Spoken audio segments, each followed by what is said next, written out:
Hello भाई, hello. क्या हाल चाल है सभी के। तो यार, अपना ना चैप्टर जो था केमिकल रिएक्शन एंड इक्वेशन, उसमें एक पार्ट बचा हुआ था। और वो पार्ट क्या था? Balancing of a chemical equation. ठीक है। तो इस वीडियो में उसको करने की कोशिश करते हैं। ठीक है। तो सबसे पहले, अरे अरे अरे अरे, पेन कहाँ गया? हाँ जी। तो सबसे पहले तो हमें ये पता होना चाहिए कि केमिकल इक्वेशन मतलब क्या है ना। जब भी अपन बात करते हैं केमिकल इक्वेशन, तो जब हम ये शब्द कहते हैं केमिकल इक्वेशन, तो इसका मतलब क्या है, ये अपने को पता होना चाहिए। तो बहुत सारी बातचीत हमने पहले भी की हुई है इस चैप्टर के बारे में, अलग अलग वीडियोस में। तो केमिकल इक्वेशन क्या है? बेसिकली केमिकल इक्वेशन में ये कह सकता हूँ, केमिकल इक्वेशन ना रिप्रेजेंटेशन है किसकी? केमिकल रिएक्शन की। तो रिप्रेजेंटेशन ऑफ केमिकल रिएक्शन। ठीक है।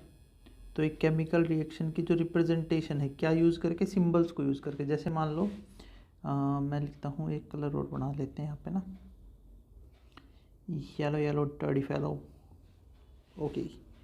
जैसे मान लो मैंने ऐसे लिखा कि hydrogen plus water, this gives, अरे यार क्या लिख दिया, हाइड्रोजन प्लस वाटर लिख दिया। Hydrogen plus oxygen gives water. ये हमने क्या लिखी? रिएक्शन लिखी। अब हाइड्रोजन, अब ये तो जो चीज़ हमने लिखी ना, ये इसको अपन क्या बोलते हैं? इसको अपन वर्ल्ड इक्वेशन बोलते हैं। इसको क्या बोलते हैं? World equation. ठीक है। अगर इसी में आप जैसे हाइड्रोजन का सिंबल लिख दो, ऑक्सीजन का सिंबल लिख दो, तो ये क्या बन जाएगी? Chemical equation. बस इतना ही तो सिंपल है। तो देखो, मैंने क्या लिखा? हाइड्रोजन का सिंबल लिखा। हाइड्रोजन का क्या सिंबल होता है? H। तो H2 plus O2, this gives H2। वो एक बार पहले वीडियो में बताया था कि जो हाइड्रोजन, ऑक्सीजन और जो अपनी फ्लोरीन, क्लोरीन, नाइट्रोजन है ना, ये कभी भी अकेली नहीं लिखी जाती है ना, ये H2 ऐसे लिखेंगे इनको। ठीक है। तो ये अपनी क्या होगी? ये केमिकल इक्वेशन बन गई। ठीक है। अब ये जो हमने यहाँ पे लिख दी, ये क्या बन गई? अपनी केमिकल इक्वेशन बन गई। ठीक है जी, है ना। अब इस केमिकल इक्वेशन में ये वाले कलर को थोड़ा सा चेंज कर लेते हैं। इस वाली केमिकल इक्वेशन में ना दो पार्ट होते हैं। देखो, किसी भी केमिकल रिएक्शन में दो पार्ट होते हैं, आपको पता है। एक होता है रिएक्टेंट वाला पार्ट, और एक जो एरो के राइट में होता है, ये कौन सा पार्ट होता है अपना? प्रोडक्ट वाला पार्ट। ठीक है। तो केमिकल इक्वेशन क्या होती है, तो आपको समझ में आ गई। पर क्वेश्चन देखो क्या था, बैलेंस्ड केमिकल इक्वेशन क्या है। ठीक है। तो बैलेंस्ड केमिकल इक्वेशन किसको बोलेंगे? सवाल है भैया, है ना, कि बैलेंस्ड केमिकल इक्वेशन मतलब क्या। तो लिखें क्या, what is a balanced chemical equation. तो बैलेंस्ड मतलब जो बराबर हो, है ना। अब बराबर कैसे हो भैया, ये भी बातचीत आती है। तो बैलेंस्ड केमिकल इक्वेशन, तो बैलेंस्ड केमिकल इक्वेशन के नाम पे हमें क्या समझना है? देखो, किसी भी रिएक्शन में ना दो पार्ट हैं। क्या क्या? एक रिएक्टेंट और एक प्रोडक्ट।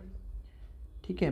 तो जब हम बात करते हैं बैलेंस्ड केमिकल इक्वेशन की, तो हम क्या कहना चाहते हैं कि जितने भी नंबर ऑफ मतलब number of atoms reactant side पे हों किसी पर्टिकुलर एलिमेंट के, उतने ही प्रोडक्ट साइड पे हो। ठीक है। अभी समझाते हैं। देखो, पहले स्टेटमेंट लिख दें। द रिएक्ट, क्या लिखेंगे? The chemical equation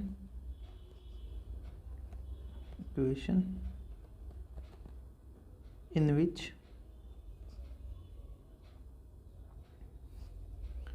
number of atoms on reactant and product side are equal.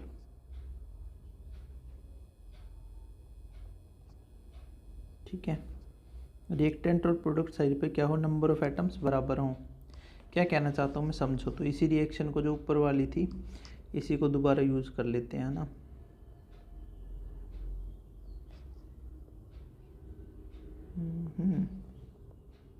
अब इसको कॉपी तो मैं यहाँ से कर लूँगा। अब बारी आई इसको पेस्ट करने की। तो पेस्ट करने के लिए पहले ये दबाओ, फिर पेस्ट दबाओ, और अब ये आ गई। ठीक है जी। देखो अब अगर मैं किसकी बात करूँ, हाइड्रोजन की बात करूँ, तो मैं यहाँ पे क्या कह सकता हूँ, हाइड्रोजन के यहाँ पे कितने एटम है, 2 एटम है। H2 लिखा ना, मतलब हाइड्रोजन के 2 एटम। अगर मैं ऑक्सीजन की बात करूँ तो इसके भी कितने, 2 एटम है। तो हाइड्रोजन के 2 एटम है रिएक्टेंट साइड पे, ऑक्सीजन के भी कितने एटम है, 2 एटम है। किस पे, रिएक्टेंट साइड पे। पर अगर आप प्रोडक्ट साइड पे देखो तो देखो प्रोडक्ट साइड पे क्या है, 2 एटम हो गए किसके, अपनी हाइड्रोजन के। पर ऑक्सीजन को देखो, ऑक्सीजन का कितना एटम है, केवल 1 एटम है ना। ये समस्या है।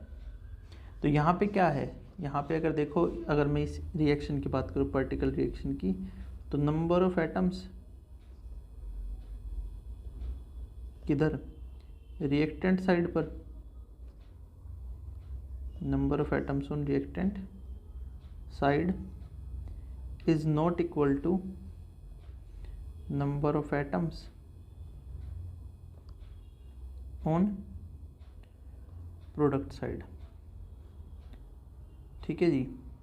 अब ये जो केमिकल इक्वेशन लिख दी ना हमने इस प्रकार से, जिसमें क्या हो, नंबर ऑफ एटम्स जो हैं वो इक्वल ना हो, ऐसी रिएक्शन क्या कहलाती है अपनी, ऐसी रिएक्शन कहलाती है अनबैलेंस्ड रिएक्शन। ठीक है, ये कैसी रिएक्शन है आपकी, ये आपकी एक अनबैलेंस्ड केमिकल इक्वेशन है। कैसी है ये, अनबैलेंस्ड इक्वेशन। ठीक है, तो हमारा क्या है, हमारा उद्देश्य यही है कि अनबैलेंस्ड को बैलेंस्ड बनाया जाए। ठीक है, पर उससे पहले हम ये जानने की कोशिश करेंगे कि अनबैलेंस्ड को बैलेंस करना क्यों है। जो अपने क्वेश्चन का जो दूसरा पार्ट है, अगर आप समझें कि why should a chemical equation be balanced, कि उसको बैलेंस करना क्यों है, इसको थोड़ा सा समझने की कोशिश करते हैं। चलिए, तो जब आपने क्लास 9th पढ़ी थी, तो क्लास 9th में आपने एक चीज़ पढ़ी थी, अगर नहीं याद है तो मैं अभी याद दिला दूंगा, ऐसा कुछ नहीं। ठीक है, तो क्या पढ़ा होगा आपने, आपने पढ़ा था law of conservation.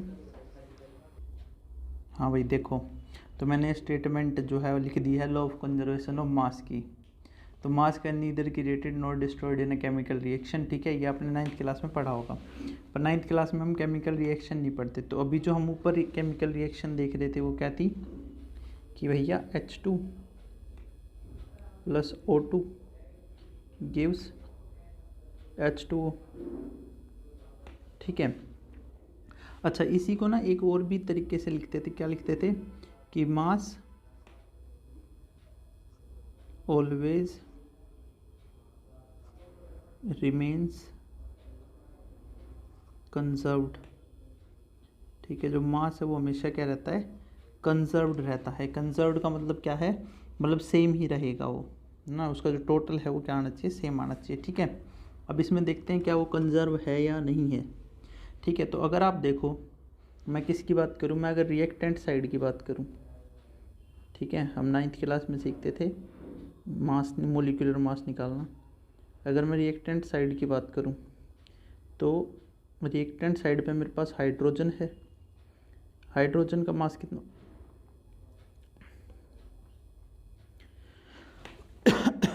Sorry 2 unit mass आ गया हाइड्रोजन का। ऐसे ही अगर मैं देखूँ किसको, ऑक्सीजन को, तो क्या लिखूँगा, O2 2 एटम और एक उसका मास कितना 16, तो कितना आ गया 32 यूनिट। तो अगर आप टोटल करते हो तो टोटल आता है 34 यूनिट मास। ठीक है, 34 थोड़ा ढंग से लिख दूँ तो आता है कितना 30, और 3 ने ही परेशान कर दिए भाई, 34 यूनिट मास। ठीक है, और अगर मैं बात करूँ किसकी, प्रोडक्ट साइड की, तो मेरे भाई प्रोडक्ट साइड पर क्या है अपने पास, H2O। H2O का अगर मैं मास निकालूँ तो देखो H का मास 1 और 2 एटम है, प्लस ऑक्सीजन का 1 एटम है, और कितने 16 मास है, तो ये कितना हुआ टोटल 18 यूनिट हुआ। ठीक है, तो अब देखो यहाँ पे क्या आ रहा है, पहले जो मास था वो कितना था, आपका रिएक्टेंट साइड का मास कितना था, रिएक्टेंट साइड का मास कितना 34 यूनिट, और प्रोडक्ट साइड का कितना आ रहा है 14 यूनिट। यानी यहाँ पे क्या आ रहा है, मास देखो, मास कंजर्व नहीं है ना, यानी जितना मास इधर था उतना मास इधर थोड़ी है। यहाँ पे क्या हो रहा है, कुछ मास डिसअपियर हो रहा है ना, और यही नहीं कर सकते हम, है ना। क्या बोला उसने कि ना chemical reaction mass can neither created nor destroyed, तो ना तो मास को क्रिएट करेंगे ना ही डिस्ट्रॉय करेंगे। जब ना क्रिएट हुआ ना डिस्ट्रॉय हुआ तो ये मास गया कहाँ भाई, है ना। तो इसी लॉ ऑफ कंजर्वेशन ऑफ मास को सेटिस्फाई करने के लिए हमें क्या करना पड़ता है, केमिकल इक्वेशन को बैलेंस। तो to satisfy SATIS satisfy law of conservation of mass we need to balance a chemical equation. We need to balance a chemical equation.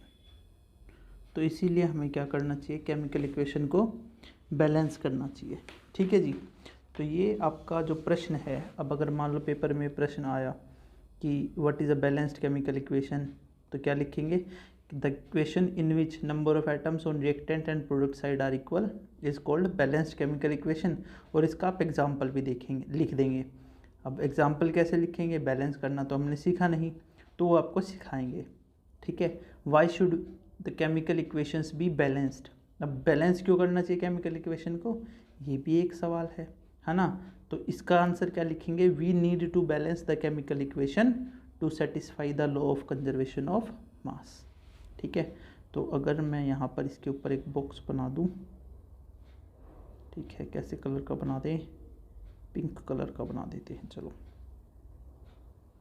ये जो क्वेश्चन का दूसरा पार्ट था ना, why do we need to balance, ये उसका answer हो गया। ठीक है भाई, तो इतना काम हमने सीखा इस वीडियो में। ठीक है जी, उम्मीद करता हूँ आपको समझ में आया होगा।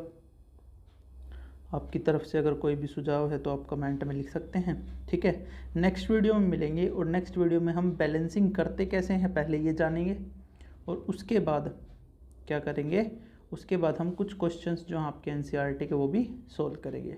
तब तक के लिए बाय बाय, टाटा, जय श्री राम। वीडियो अच्छी लगे तो लाइक कर देना, नहीं लगे तो डिसलाइक कर देना, और सही लगे हो तो दोस्तों के साथ शेयर भी करना।